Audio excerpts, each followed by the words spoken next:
Welcome, everybody, to episode 13 of Generation Jihad. I'm Tom Joscelyn. I'm here with my colleague, Bill Roggio. Bill, say hi. Hi, everyone.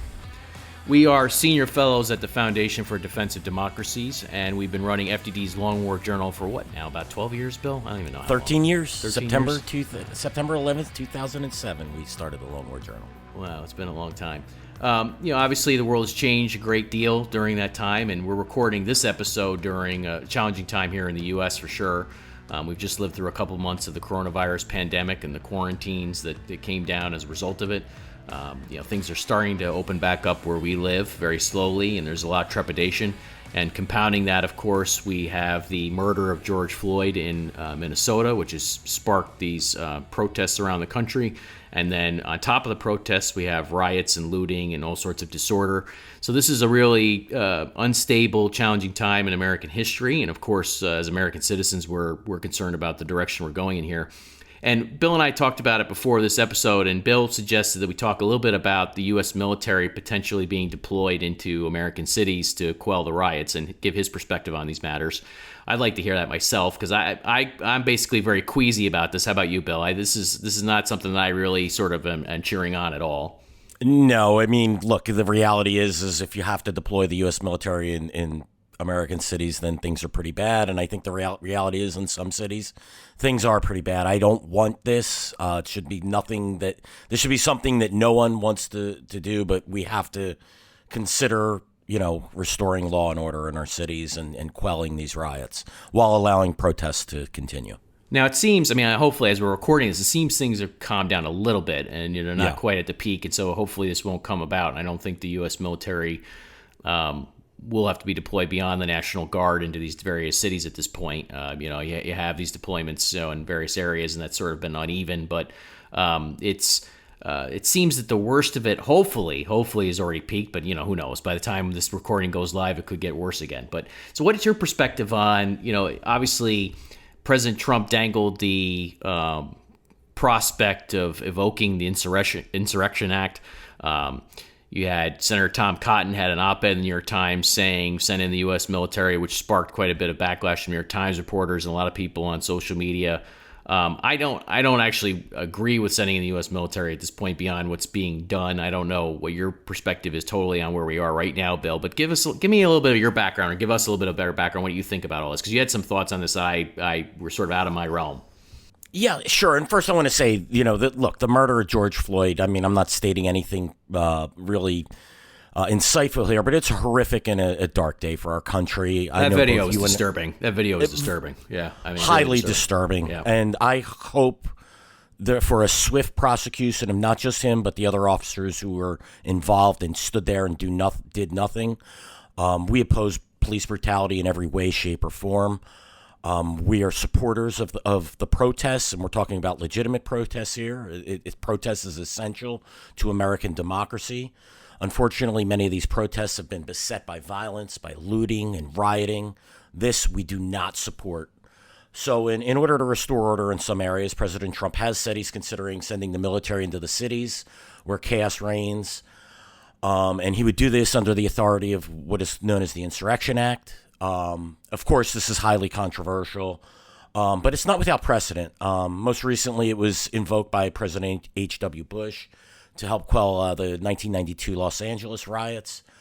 Presidents Franklin Roosevelt, Eisenhower, John F. Kennedy, and President Johnson also invoked the Insurrection Acts during their presidencies. So it's not like this is coming out of left field and this is something that has been done, that hasn't happened a century ago. I guess it would be out of not coming out of far right field, I guess, right? It was the way the politics of the moment, right? The politics of the moment are working here. Yeah, that would be more accurate.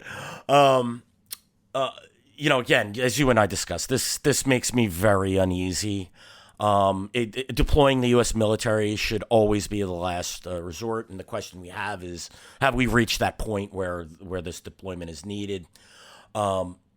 Look, I think that the reaction of many mayors and governors or lack of reaction has been shocking. The security and safety of their cities and the protection of their citizens and private property should be paramount. Can I tell you, I live not far from New York City, and I can't tell you how many texts I've gotten from friends just asking basically WTF when it comes to de Blasio, Mayor Yeah. de Blasio's reaction to this, because I don't think this is sort of out of his depth handling this sort of situation, obviously. And you can even see that Governor Cuomo here in New York has objected to sort of de Blasio's mishandling of all this. So it's just a nightmare, basically. All the way around. I mean, to see stores up and down Fifth Avenue and all these locations be boarded up because they can't stay open, can't be protected, and they're worried about millions of dollars of property damage, and that's a big deal. And you've also seen in St. Louis, I think it was, where a former police chief or former police officer was, I forget which, was murdered guarding an African American, by the way, murdered guarding a pawn shop. This violence is just out of control. Now I get, or has been anyway, I get the desire for law and order, but talk a little bit about how you would see the proper role of U.S. military in these situations and the improper role of them, Bill. Yeah, and the reality is when you call out the National Guard, you're deploying, the lines between the National Guard, which are the state military, and the active duty military it's been blurred very much over the last, I would say, half a century. Look, I served in both the in the U.S. Army, which is, of course, federal, as well as in the New Jersey National Guard. So I have experience with both. And I was a signalman and an infantryman in the New Jersey National Guard and in the Army. So I also have some experience with doing riot control drills, not in a actively doing it, but drilling with the New Jersey National Guard as well. And the reality is, so we have deployed the United States military here. So the question is are we going to deploy the U.S. Army? All right, we have the Guard deployed. That's the real question here. The reality is the U.S. Army is probably better equipped to handle this mission than the New Jersey not just the New Jersey National Guard here, but every state's National Guard. National Guard trains 1 weekend a month, and then 2 weeks during the year. The U.S. military is on active duty. There's still a lot of experience in dealing with problems inside cities based on U.S. Particularly in the U.S. Counterterrorism operations in Iraq. And let me be clear: we're not conducting a counterterrorism operation inside U.S. cities. But they have a understanding of working and dealing with local populations and dealing with violence inside cities. So with minimal training, I think the U.S. Army can be used effectively. The U.S. Army has greater resources as well than the National Guard. So how would you deploy them, right? So look, where we see in a lot of the riots and the looting are obviously taking place in business districts. So it just shocked me. I live outside of Philadelphia. I live in New Jersey, fortunately near the sticks, right on the edge of a large state forest. But, I'm very familiar with Philadelphia. My whole family is from there. I spent most of my childhood inside Philadelphia. And as soon as this started, I say to myself, all right, look, if I'm mayor of the city, I'm going to secure the, Center City, Old City, because where the rioters are going to go, where they're going to go loot the stores down Walnut and Chestnut Street. And it's pretty simple to figure it out, what you need to secure. The neighborhoods can take care of themselves, particularly with police and support of the troops. But that's generally that's not where a lot of the problems are happening. Some problems are happening, or it is spilling over into areas, into residential areas. But if you take away the mob's ability to burn stores, burn and loot the stores, you're taking away a lot of their fuel of fueling this, and at the same time, you have to allow the legitimate protest. That's a very fine act. It's a balancing act for any military force. And I want to be very clear. I want to restate this after saying all of that. U.S. military should not be deployed, whether federal military, U.S. Army, or National Guard, should not be deployed inside U.S. cities unless absolutely necessary. I think in some cities where the violence has been out of control, we probably have reached that, so I don't say that lightly. Yeah, and again, I'm hoping that the time has come that this is now Yes. this is not out of control anymore. I'm hoping that we've sort of passed the worst of it. Now I mentioned briefly, Senator Tom Cotton filed a op-ed or published an op-ed for the New York Times on June 3rd. And the title of it was Tom Cotton, Send in the Troops. The Nation Must Restore Order. The Military Stands Ready. And, basically, this instantly became controversial because a lot of, including New York Times reporters, objected to this op-ed being published. There was this sort of anger and outrage that was being published. You and I thought this was what was interesting about this, and I don't even agree with all of the op-ed, of course. But what you and I thought was interesting was that this op-ed was published, and some people pointed out on Twitter accurately, an op-ed attributed to Siraj Haqqani, which we've labeled disinformation, and we say attributed because who knows who actually wrote it. I think the verbiage is sort of beyond his level of understanding in English, certainly. But Siraj Haqqani is the number 2 of the Taliban, the deputy emir of the Islamic Emirate, U.S. and UN designated terrorist, the guy who runs a network that's been in bed with Al-Qaeda since the 1980s. They run this, the New York Times runs that one, and there's really no reaction whatsoever. It's sort of ho-hum. Nobody really cares. Now, obviously, part of it makes sense because you're talking about matters here at home, domestically in the U.S., so it's going to be heightened attention. Our political system is highly divided right now, and any sort of rumblings in one direction or another are going to it's like throwing gasoline on the fire at this point, this type of op-ed, in terms of how things are working, unfortunately, in the discourse. But it is interesting how muted the reaction was to this piece of nonsense that was published in Siraj Haqqani's name and is totally contradicted by all of his behavior and a mountain of facts, and the reaction to the Tom Cotton op-ed. I mean, the U.S. Senator publishes an op-ed, and you would think this was sort of some sort of authoritarian act or creeping totalitarianism. But a legitimate totalitarian publishes in the pages of the New York Times, and nobody bats an eye, really. Yeah, it is amazing that an elected official of the United States government is treated far worse than a specially designated global terrorist such as Siraj Haqqani. And look, it's not like Cotton was arguing to send in the troops with gun blazing. Nobody is asking for that. No one wants that. It's the last thing that's desired. Look, the reality is the people who are losing their homes and their businesses are people that are living in these neighborhoods. And I don't know if most people realize this, but insurance companies are not going to reimburse the businesses that that are burned down or looted. They're not going to be reimbursed because insurance policies will not cover acts of civil disobedience or rioting. It's just not part of insurance policies unless you pay a ridiculous premium. You're not going to get that. So this is just I mean, aside from the violence against individuals, the act of the destruction of property and of businesses, people are going to lose their livelihoods for this because the mob believes that they have the right to go wild in the cities. Look, law and order has to be restored. Again, I can't reiterate this enough. The safety and security of American citizens and their property should be paramount. Everything else is secondary.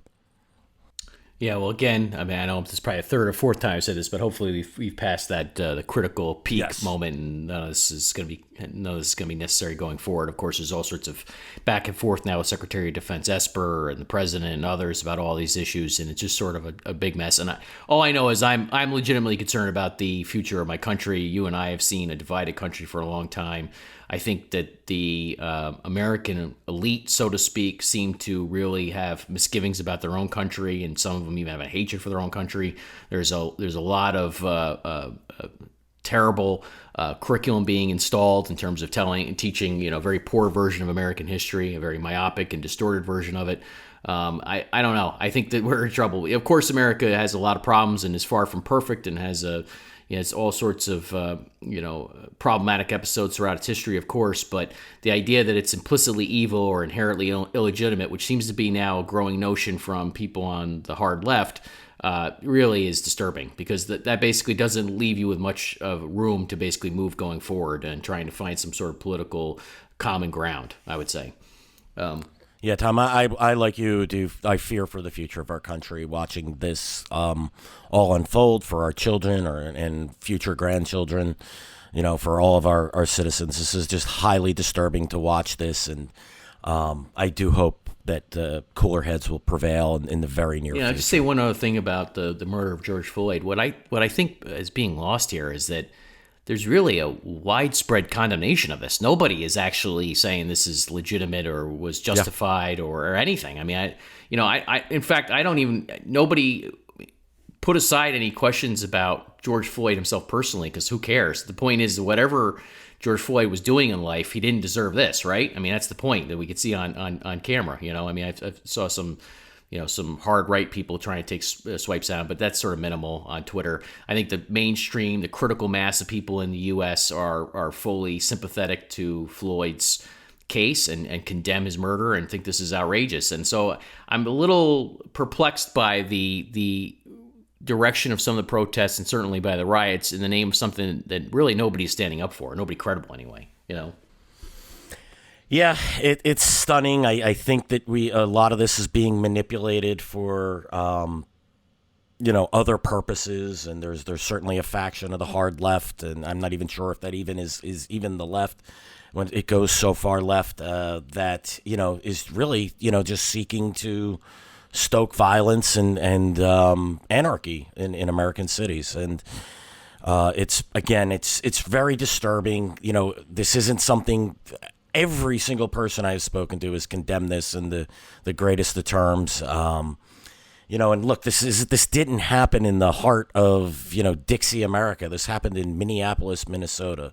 So people really need to think long and hard about where and how this happened and who's responsible for this. Well, the other thing, of course, is not just the hard left. We've seen some indications of the far right basically trying to capitalize on this as well, too. So, basically, I'm just hoping that cooler heads prevail as you are as well. But let's move on. We're going to talk, the other thing, and this is a very unpopular thing I'm about to say, and I'm probably hanging myself with my own words here for any future sort of life. But, we've documented sort of the U.S. military's performance abroad in different theaters, and that's not really, certainly we're sympathetic to the common enlisted service members and those who are doing the job on the ground. But the leadership has really lacked really in U.S. military ranks for many years. And that's something I had some misgivings about here too. I mean, if you look at, we're going to talk about Afghanistan again shortly here, and you see the stunning lack of leadership, when it comes to the long-standing Afghan war. It doesn't bode well for being able to handle sort of any of these situations well either, I think. I mean, that's sort of a very unpopular thing for me to say probably, but I don't really care, as you know. No, listen, I agree with you wholeheartedly. And, look, we've discussed this with the so-called pivot to China. Can we trust the people who lost Iraq and Afghanistan to lead us in a conflict against China or against Russia, or in dealing, with very serious problems here at home? I mean, if I had, my greatest misgiving about deploying the U.S. military to U.S. cities might be the actual leadership and I'm not talking about you captains to colonels. I know you guys you guys know how to do your job, but I'm talking about our generalship, our stars. They have proven time and time again that they're incapable of properly handling complex situations. Amen. Again, that's not winning us any points in DOD, but again, we don't really care. Let's go on. Not what we're here for. Exactly. So let's go on. Let's talk about Afghanistan again, because, as the week leading up to recording this, there was a new report by the UN, the Analytical Support and Sanctions Monitoring Team, which is led by Edmund Fitton Brown, released a report on the Taliban in Afghanistan and what's going on there and the situation there. And the report, of course, is very inconvenient for the State Department, the Trump administration, and advocates for the February 29th withdrawal deal in Doha. Why is it inconvenient? Because it's littered with references to the ongoing partnership between Al-Qaeda and the Taliban. I mean, just littered with it. And, of course, Taliban apologists aren't going to like this. And some of the, you get people who don't really know anything about this relationship who are going to take swipes at it real quickly, on Twitter and that kind of thing. But it got a lot of reporting. And I wanted to give one background story here, Bill, because it's something you and I have dealt with when it comes to this report. Kim Dozier of Time, who we have a lot of respect for, actually asked Suhail Shaheen, the Taliban spokesman, about Ayman al-Zawahiri's bay'ah, the oath of allegiance to Habatul al-Aqanzada. That's the current emir of the Taliban. And you and I have argued that if you're going to pitch this idea that the Taliban's really going to break with Al Qaeda and renounce Al Qaeda, well, it starts with a very clear disavowal of by Akhundzada of Zawahiri's bay'ah, oath of allegiance to him. This is a very easy thing for them to do, right? This is something that's just simple, right? It's they release statements in multiple languages every day. They can easily release a statement. Just that's a good starting point. A good, if you want to put it in the parlance of the peace processors, it's a good confidence building measure, right? On the U.S. side, right? Well, of course, Akhundzada has done no such thing, but Dozier asked Suhail Shaheen about Ayman al-Zawahiri's bay'ah to both Habatul Akhundzada and his predecessor, Mullah Mansour, and Suhail said, oh, no, the Taliban, neither one of those Taliban emirs accepted the bay'ah, accepted the oath of allegiance from Zawahiri. Now, you and I know that's a lie, and we know that's a lie because we took screenshots and PDFs and screen captures of the day when Mullah Mansour, who was the previous emir of the Taliban, he was the emir of the Taliban up until officially the emir of the Taliban from some mid-2015 to 2016 when he was droned to death by the Obama administration in Pakistan. And we know in 2015 when he was formally named as the overall emir of the faithful of the Taliban, that when Zawahiri swore his allegiance to him, that Mansour publicly accepted it because the Taliban published a big speech by Mansour accepting all the allegiances to him, including from Zawahiri, especially from Zawahiri. He was the first one he named.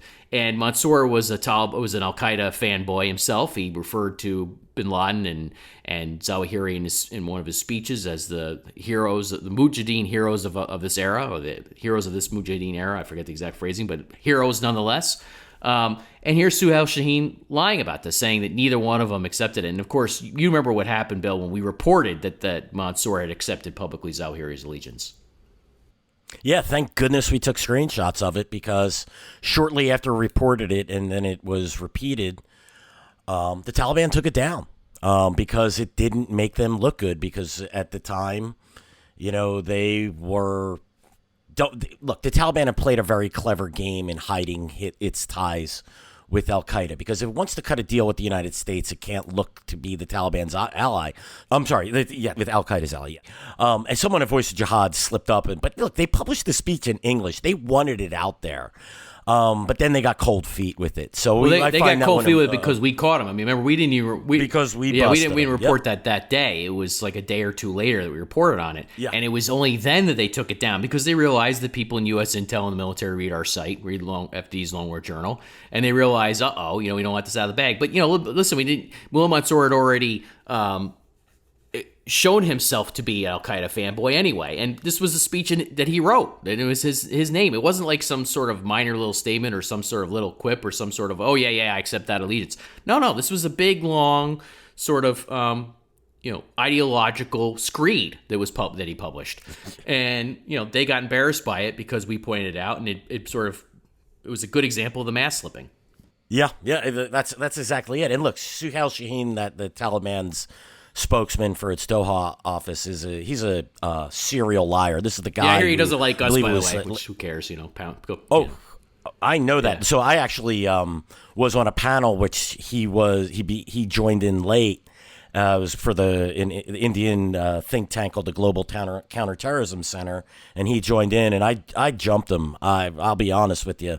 I asked him about Al Qaeda in Afghanistan. He denied that Al Qaeda was even there. And then only the most credulous Taliban apologists would accept that, right? I mean, there's plenty of evidence that they're still there, including recently, right now. When I cited some evidence, he just called it American propaganda. Yeah, sure. So I have this on video. Unfortunately, the video is just so bad and so poor that I just never got it out there. I may reconsider that. But and he also told, I believe it was CBS News, was it last July, that he wasn't even sure that that Osama bin Laden and Al Qaeda were behind 9/11. Yeah. So I mean, we don't know. But this is the gaslighting now that we're dealing with, where we have characters like this guy who has a prolific Twitter account, who now we're supposed to treat as credible and as some sort of honest broker and all this. I mean, this is ludicrous, And this is part of what this whole process has done, is it's sort of granted a veneer or some legitimacy to this guy and the people around him when, they're obviously couldn't tell the truth of, if their lives depended on it, about this stuff. Yeah, Tom, you and I are depicted as warmongering, anti-peace. Yeah, only a we'd few be the people. first ones To be fair, happy. only a few people No, did. I mean, Suhail Shaheen would like to depict us that way, sure. So Taliban Right, apologists but would, but not many people would do that. for reporting on the Taliban's own Yeah. words. I mean, really, literally for reporting the Taliban's own words. Whereas someone like Suhail Shaheen, the U.S. the U.S. State Department and government will talk to him when he's lying to their faces. So, look, I mean, it's maybe some, but it's And enough. again, and we certainly hear it again, enough. you and I made it very clear, right? I mean, it's something very simple that the Taliban can do here. What can they do? They can issue a statement in Akhundzada's name. Now, there are rumors that he's got COVID-19 and he's sick. Some even were saying he's dead. Of course, we know the whole sordid tale there of the Taliban hiding Mullah Omar's death for 2 years. So who the hell knows what Akhundzada's status is right now? Nobody outside of his inner circle probably does. But they could at least have a statement in Akhundzada's name as a first step here, as a confidence-building measure, saying, I formally disavow Ayman al-Zawahiri's bay'ah oath of allegiance to me, and deem it, illegitimate. And decline it. That's a very simple thing for them to do. And if there was something other than just credulity and just blind obfuscation, sort of just nonsense underlying this whole process, that's something the State Department would have demanded be done, and would have moved forward there. Maybe they did demand it would be done. This report that came out that we talked about last time from the Inspector General's office, that documented the fact that the State Department said that the Taliban is reluctant to publicly break with Al-Qaeda. It seems like the State Department did try to get the Taliban to publicly issue some sort of statement along these lines, and of course they didn't, which tells you a lot, right? I mean, this isn't hard stuff, folks. This isn't rocket science. If you're going to tell me the Taliban is breaking with Al-Qaeda, well, let's start with a basic statement saying that. Let's start from there. Yeah, it really is that simple. I mean, and then people say, well, they're doing it secretly. Privately, yeah. How do you secretly break, privately, yes. How do you privately break with Al-Qaeda? Is that that doesn't even make sense, yet people repeat this uncritically. And it should offend all our sensibilities. And look, Yeah, I think I said blind. I think I said blind obfuscation. I meant mindless obfuscation, because it is mindless obfuscation. That's what it is. It's just just nonsense. And again, U.S. can just get out without doing all this, so it doesn't really make any sense. Hey, Tom. So the report said that Hamza bin Laden and Al Qaeda was getting assurances from the Taliban in the spring of 2019. Tell us, give us more detail on that. How did that work out for them? Well, what we love about this now, of course, the thing about this report is, and you see some people questioning it on Twitter and stuff coming out from this UN monitoring team. Look, I mean, it cites all these member states. Basically the sources are unknown. We don't really know how they're getting this information or where they're getting it from exactly. We know they're getting it from UN member states. It means you and I can't corroborate it. We're very upfront about that. We say that in our reporting on it. It doesn't mean there's nothing there, and it doesn't mean you get to assume that this is wrong, right? Which is what some people want to do. They want to say, well, you can't corroborate. That means it's wrong. That's logically fallacious. The truth is that we don't know really precisely where it's coming from. We question some parts of the reporting ourselves at times, for sure.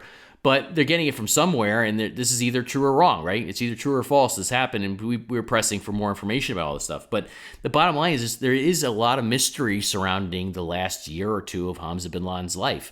You'll remember that it was in the summer of 2019, the U.S. intelligence officials told the press that he was dead, that he died. Didn't really explain how or where, but just said he was dead.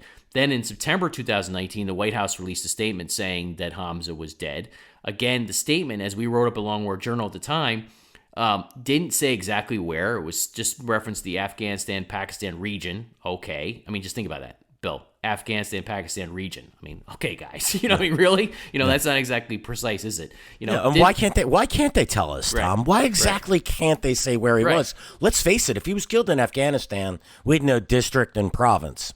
Just saying. Right. So they wouldn't say where. They wouldn't say when, right? So we don't know when he exactly died. I mean, there's a couple different competing theories I've heard about that. I don't know what the truth is, and I'm saying I don't know the truth is. But the statement also alluded to the fact that, or didn't even allude, just outright stated that Hamza bin Laden was in charge of coordinating with other groups in the region on behalf of Al-Qaeda, and that he was responsible for this. But didn't name the groups, didn't say what those groups were. Well, isn't that suspicious, right? Isn't that curious that they couldn't even tell us who exactly he was working with? And of course, we've heard from sources for years that he was working with the Afghan Taliban, and that's why they didn't want to say it. But now here comes this UN report, And the UN says that Hamza personally met with the Taliban delegation in the spring of 2019 to get assurances that no matter what was in the deal with the U.S., they weren't going to betray al-Qaeda. The Taliban wasn't going to betray al-Qaeda for any price. That's what the reporting says. Well, look at that. Now, here's the question, right, Bill? The Secretary Pompeo and Special Representative Zalmay Khalilzad, do they know about this intelligence? Do they think it's wrong? Is it wrong? Or does U.S. intelligence think that this actually took place? And if it did take place, then what does that say about the agreement that was signed in Doha and the credulity and the complete lack of skepticism by some of our leadership on all this? Yeah, and one point I'd like to make, I mean, if the Taliban was going to break with al-Qaeda, then, as we said, there'd be evidence of this, right? We'd see it. So this report tells us that Hamza bin Laden has been assured by the Taliban that they're not going to break. Well, I haven't seen a public statement saying that the Taliban's going to break. So what am I to believe? Look, again, we don't know. Look, I'm going to say something else. We often read press reports quoting unnamed U.S. or foreign intelligence officials, and people treat those press reports as highly credible. So what makes this any more or less credible, the UN report? So you have to assess it like that. But as far as... Yeah, and by the way, I don't think Edmund Fitton Brown and his team are just looking to throw anything into this report, right? I mean, they're trying to...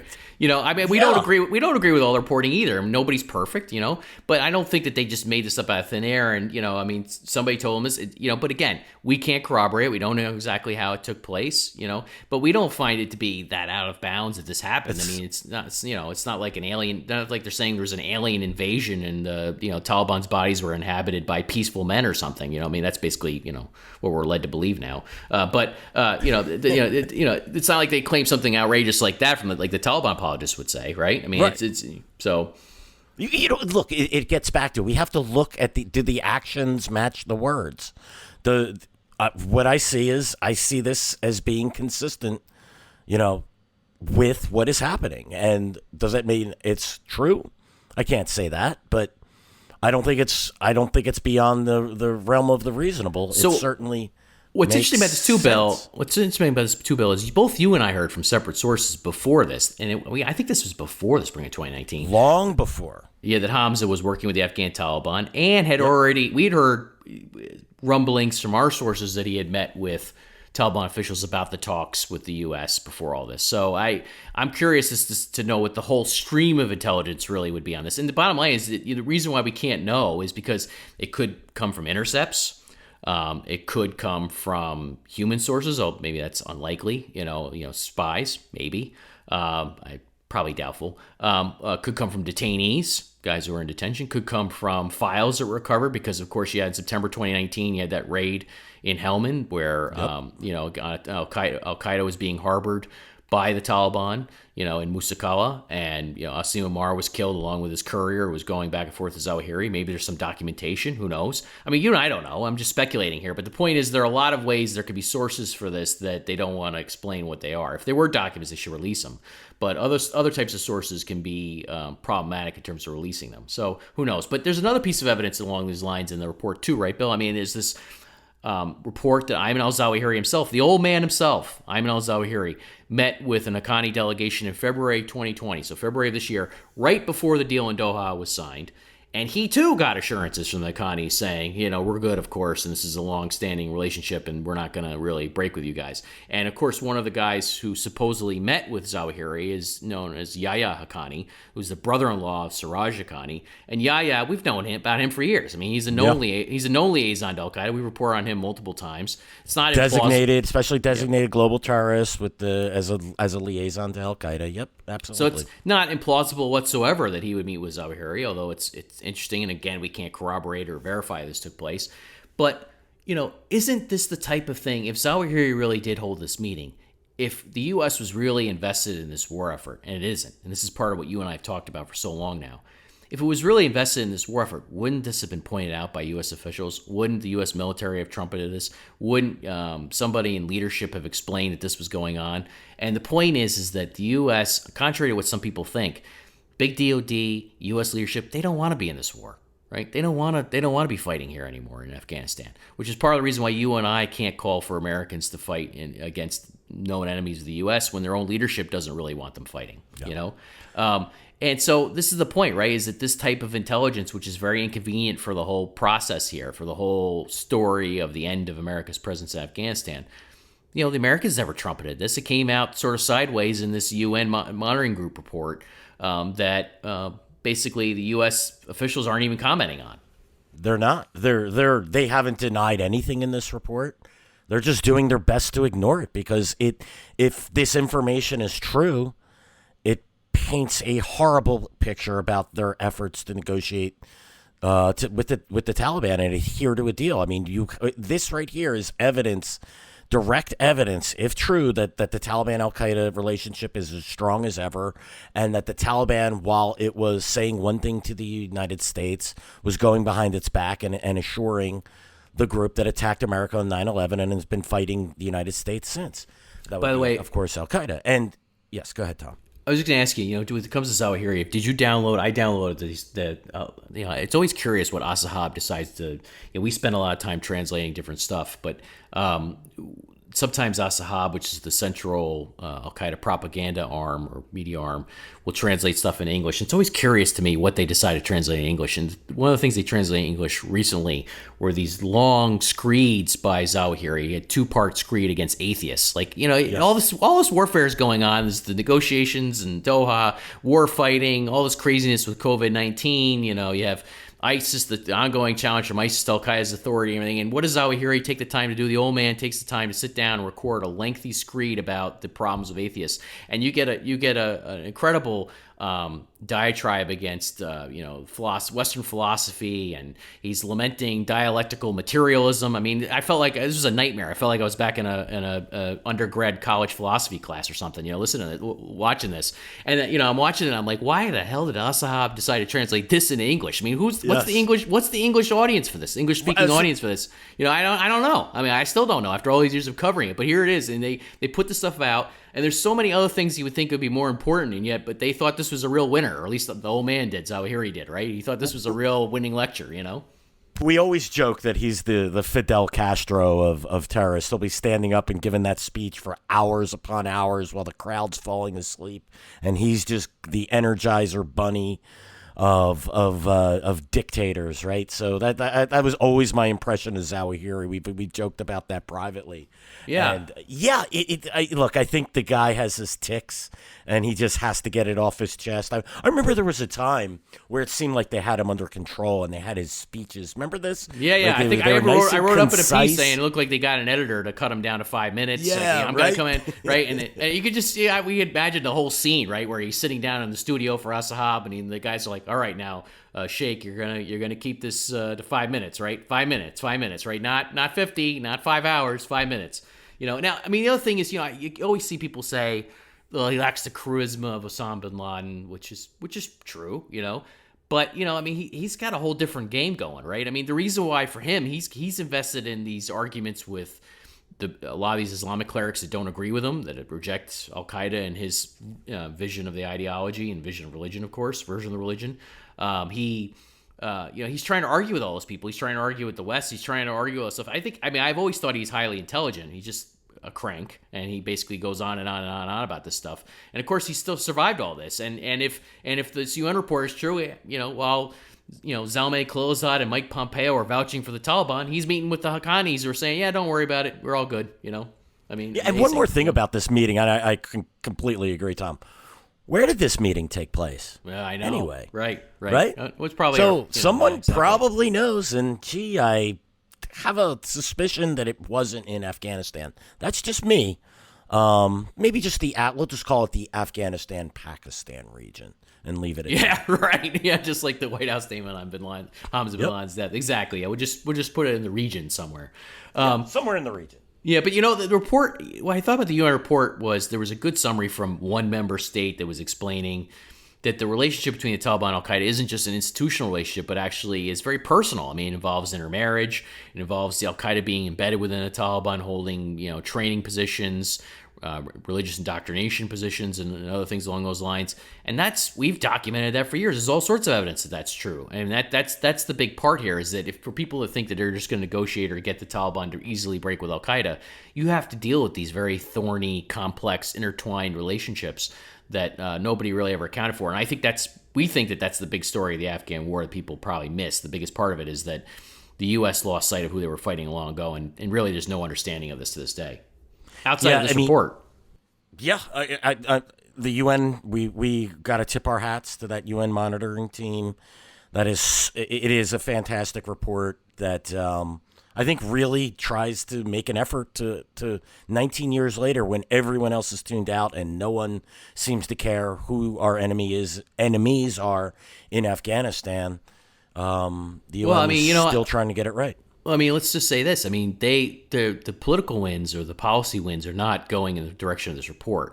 I mean, whether you agree whether the contents of the report are accurate or not, in some cases we can verify the details, for sure. Other cases, like we've been talking about here, we can't, right? But whether the details are right or not, they're reporting this stuff in a way that goes against the grain, right? Goes against what people want to hear. Certainly against what the U.S. wants to hear. This isn't, I'm sure that some of this intelligence is probably coming from the U.S. for sure, but it isn't coming from U.S. leadership that's invested in getting out and whitewashing the Taliban. It's certainly not coming from them. It's certainly not coming from big DOD or State Department. They just want out. So, yeah, Edmund Fitton-Brown and your team, we have to welcome you to the very, very small tent of the Minority Report. You are, it's now a table with 3 seats in it. So yeah, I'm sure that Suhail Shaheen and his crew don't like you for it. So. That's a badge of honor, really. It truly is. But there was another thing in the report you wrote up, Bill, about the thousands of Pakistanis fighting in Afghanistan. And again, we can't verify the actual number. I think it was up to 4,000 to 6,500 or something like that. What was the number? Something like that. Yeah, they said between 6,000 and 6,500. Yeah, actually, Tom, honestly, I'd say this number is probably low. And this is one of the problems with this report and this accounting is that we say these numbers, nobody really knows what these numbers, right? I mean, nobody knows how many fighters these guys have. This isn't criticism, by the way. This is just it's an epistemological this is just my problem. view on it. We have to remember that Duran line between Afghanistan and Pakistan is not recognized by the Pashtuns living along that border. So it's awfully difficult to tell who's who. But look, so they give the number of 6,000 to 6,500. Is it 10,000? Is it 15,000? Is it 3,000? The reality is it's a hell of a lot of Pakistanis fighting inside. And they give you a breakdown of some numbers. They say there's about 800 of the Lashkar-e-Taiba, and 200 of Jaish-Mohammed. These are 2 of the premier Pakistani-sponsored terrorism groups. This report delves down into details and tells you what district and what provinces and districts that these groups where they're operating. They say they're in Kunar, Nangarhar, and Nuristan is in some instances. Look, this is wholly consistent with what we know, and back to the interpersonal relationships and whatnot. Wholly consistent with what we know. There's been U.S. designations of Al-Qaeda individuals and Taliban individuals who are known to be interlocutors between the two, or of Al-Qaeda members who serve as explosives experts and trainers, et cetera, et cetera. Again, this is just another detail. It's just verifying what is already, I've seen some comments where people go, wow, I could have told you this in 2002. Well, you're kind of missing the point. Here it is 2020, 18 years later, and this is still happening. And the U.S. has its foot out the door while this problem is really just worsening. But, look, no one should be surprised about Pakistan's involvement in Afghanistan and that its premier terrorist proxies are operating there. And also you have the ironic thing, and look, I don't want to get into the whole issue of the good versus bad Taliban. That's the paradigm by the Pakistani state, where they'll support some terrorist groups but not support others. But the reality is the movement of the Taliban in Pakistan has a significant presence inside of Afghanistan. I don't recall the number that the UN report cited, but it's several thousand at least. And they're operating, all these groups, what their UN report says is they're operating under the aegis of the Taliban. Well, how is that so? So you have these groups, like the movement of the Taliban Pakistan is enemy of the Pakistani state. They've run an insurgency that killed tens of thousands of Pakistanis, as well as in multiple terrorist attacks, not just in the Northwest Frontier province, but throughout the country.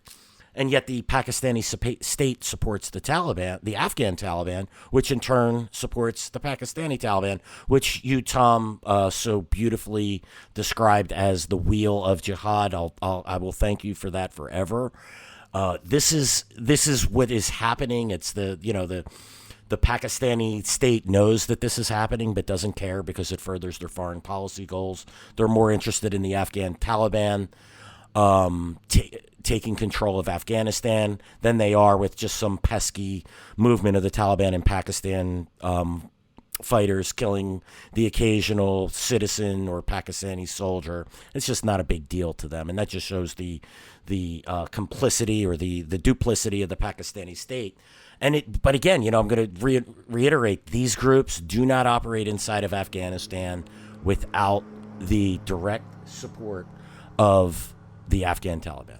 Yeah, and this UN monitoring team or various iterations of these UN monitoring team have pointed this in the past, that there are all these different foreign terrorist groups operating under the umbrella of the Taliban. And that's easy to document through the years, and it's easy to document now. Even if you can't get the precise details of it, there's certainly multiple reports of that you can point to show what this has been going on for a long time.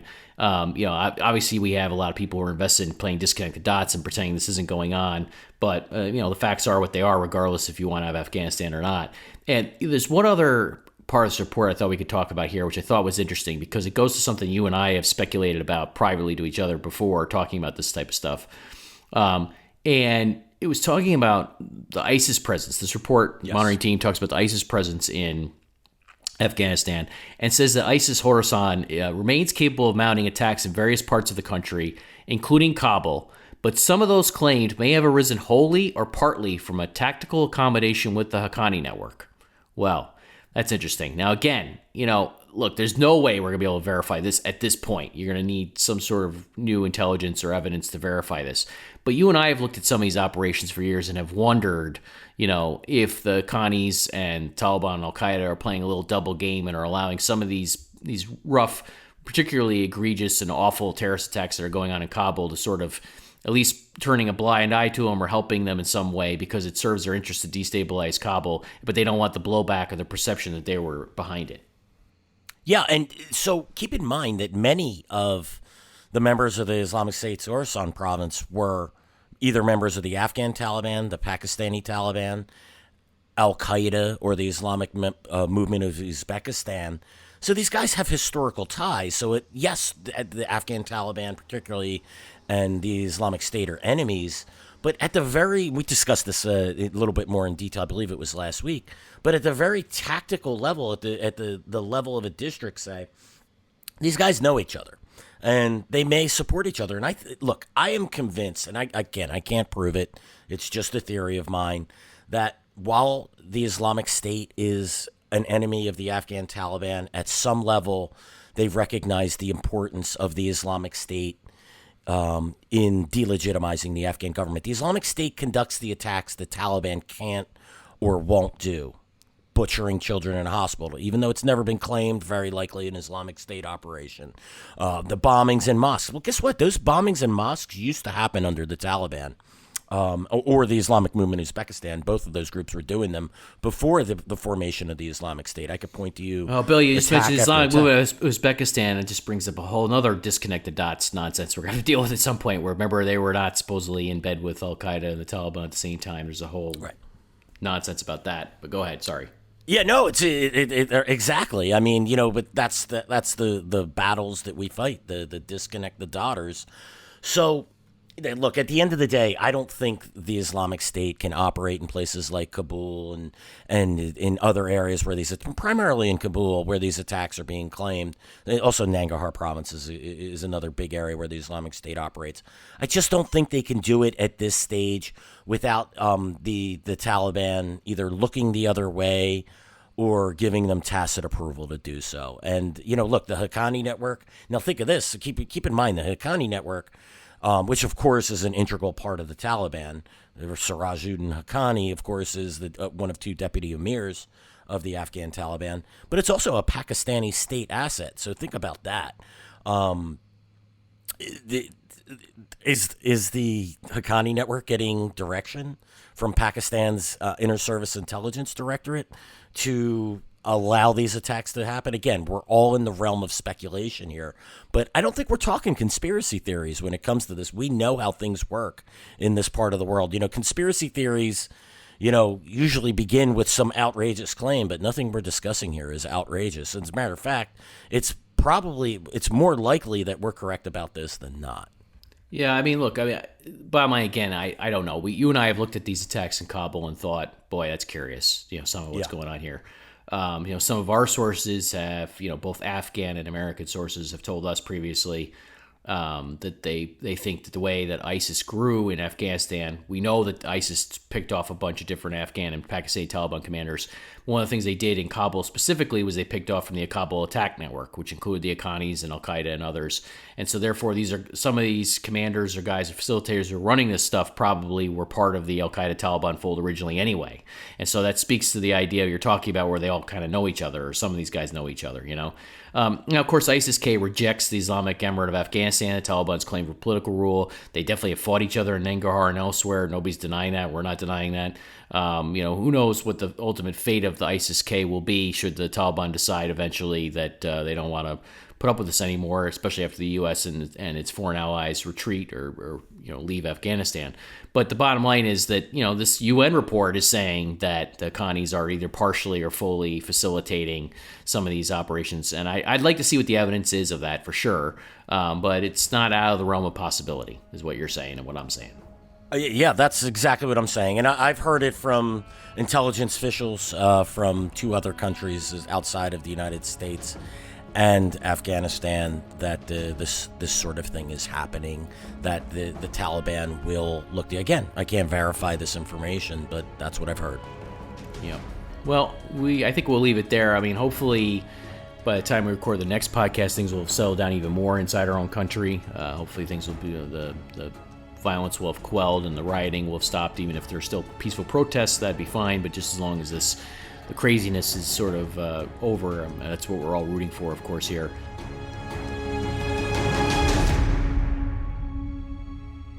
Again, thank you everybody for listening to this week's episode of Generation Jihad. Please do subscribe to the show. As a reminder, you can find us on Apple Podcasts, Spotify, YouTube, or anywhere else you listen to your shows. We'll see you again next week. Excellent. That's muy bueno.